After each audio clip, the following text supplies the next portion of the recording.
बिस्मिल्लाहिर्रहमानिर्रहीम। अस्सलामु अलैकुम दोस्तों, अमजद अली हाज़िर खिदमत है। दोस्तों, हमारे पौधे अक्सर गर्मियों में उनके पत्ते पीले होना शुरू हो जाते हैं, सूखना शुरू हो जाते हैं और कुछ ब्रांचें भी सूखना शुरू हो जाती हैं। फूल आते हैं, सूख जाते हैं, गिर जाते हैं, फल नहीं बनता। पौधे कई मुरझा जाते हैं, कई तो बिल्कुल ही सूख जाते हैं, कुछ की ब्रांचें सूख जाती हैं। तो इन सब पे हम कंट्रोल कैसे कर सकते हैं, अपने पौधों को तेज़ गर्मी से कैसे बचा सकते हैं, तो इन सब बातों को जानने के लिए मैं थोड़ी सी पौधे की थ्योरी, जिसे बॉटनी कहते हैं, वो आपको गोश गुजार करने वाला हूँ। प्लीज़ अगर आप उसको सुन लेंगे तो आपको अपने होम गार्डन करने में बहुत आसानी होगी। वीडियो को मुकम्मल देखिए दोस्तों। तो प्रोसेस शुरू करते हैं। दोस्तों, जो दोपहर को हमारे पौधे मुरझा जाते हैं उससे बॉटनी में ट्रेजिडिटी कहते हैं। पौधों में ट्रेजिडिटी यानी पौधों का मुरझाना, पत्तों का पीला हो जाना या सूख जाना कब पैदा होती है? जब पौधों में गर्मियों में ट्रांसपायरेशन का अमल तेज़ हो जाता है, तो तब ये पैदा होती है। ट्रांसपायरेशन का अमल क्या होता है, ये लाजमी है पौधों में दोस्तों। इसीलिए कहते हैं कि पौधों को धूप में, सनलाइट में रखना है। अगर सनलाइट में नहीं रखेंगे तो ट्रांसपायरेशन नहीं होती। ट्रांसपायरेशन यानी जब सूरज की शुआएं पौधे के पत्तों में पड़ती हैं तो पत्ता, वो एक अमल पैदा होता है जिसे ट्रांसपायरेशन कहते हैं। वो पौधा ट्रांसपायरेशन के ज़रिए ही उसकी जड़ों से पानी, खुराक जो भी लेके पत्तों दरख्त के जो पौधा है उसके फूलों पत्तों तक पहुंचाता है। लेकिन जब उसके जो ओवर, जैसे हमें पसीना आता है, जो उसके अंदर ज़्यादा मिकदार में कोई भी चीज़ होती है या मवाद ऐसा जो उसके लिए मुज़र होता है, वो पत्तों के ज़रिए बाहर निकाल देता है। ऑक्सीजन के साथ वो बाहर निकाल देता है, उसमें उसके साथ मॉइस्चराइज भी जाता है। लेकिन जब वही ट्रांसपायरेशन का अमल गर्मियों में होता है तो वो बहुत तेज़ होता है। वो तेज़ी से पत्तों की जड़ों, पौधों की जड़ों से पानी लेके बाहर फेंकना शुरू कर देता है। इससे गमलों में या ज़मीन में भी पानी की कमी हो जाती है और जो पत्ते सूखना शुरू हो जाते हैं तो फोटोसिंथेसिस का अमल भी रुक जाता है, जिससे पत्ते पौधों के लिए खुराक नहीं बना सकते। वो खुद भी सेहतमंद नहीं रहते। जब सेहतमंद नहीं रहेंगे तो हमारे पौधे कैसे सेहतमंद रह सकते हैं? अगर पौधे में ट्रांसपायरेशन का अमल ना हो तो तब भी हमारा पौधा हेल्दी नहीं होगा। उस पर ना फूल आएंगे, ना फ्रूट आएगा, ना वो सेहतमंद होगा।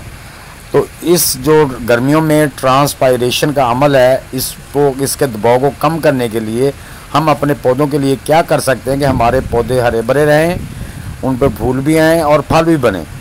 तो दोस्तों, उस अमल को जो तेज़ी से हो रहा है उसको कंट्रोल करना कैसे है, उसको रोकना कैसे है? गमलों वाले पौधों को हमेशा ऐसी जगह पर रखें जहां सुबह और शाम की धूप तो आती हो, लेकिन दोपहर की सूरज की तेज़ रोशनी से पौधे महफूज रहें। या फिर आप ग्रीन नेट जो 50% वाला जालीदार होती है, अपने पौधों को उस जालीदार का साया दें।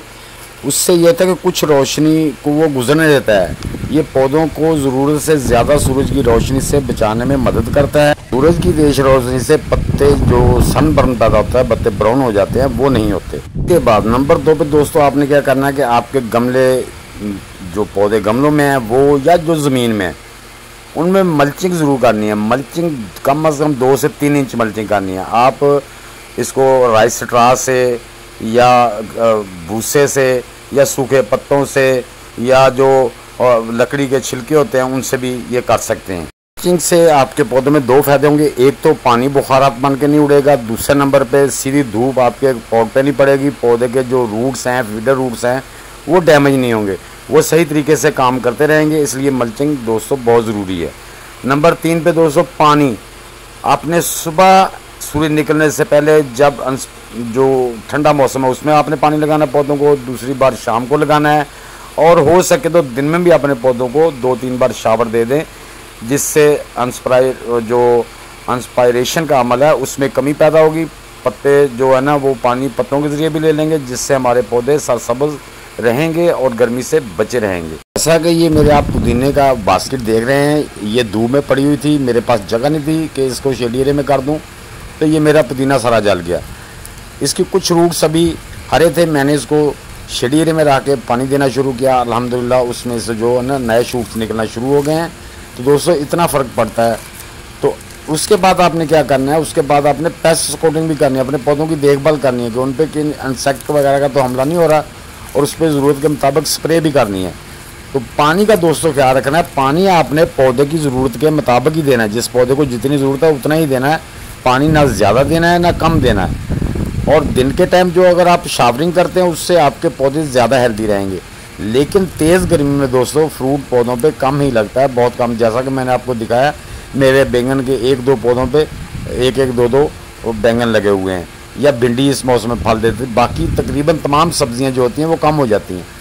अब ये देखें, जो मेरा ये प्लांट शेडी एरिया में पड़ा है ना, ये देखें धनिया आधी बास्केट पे बिल्कुल शेड रहता है। तो वो देखें कि उसका धनिया का कद ज़्यादा है। और जो धनिया इस कोने में देख रहे हैं, जो सामने वाले कोने हैं, यहाँ पे आप देख लें तकरीबन 2 से 3 इंच का फ़र्क आ रहा है। और यहाँ से कोनों में पौधे मेरे ड्राई भी हैं।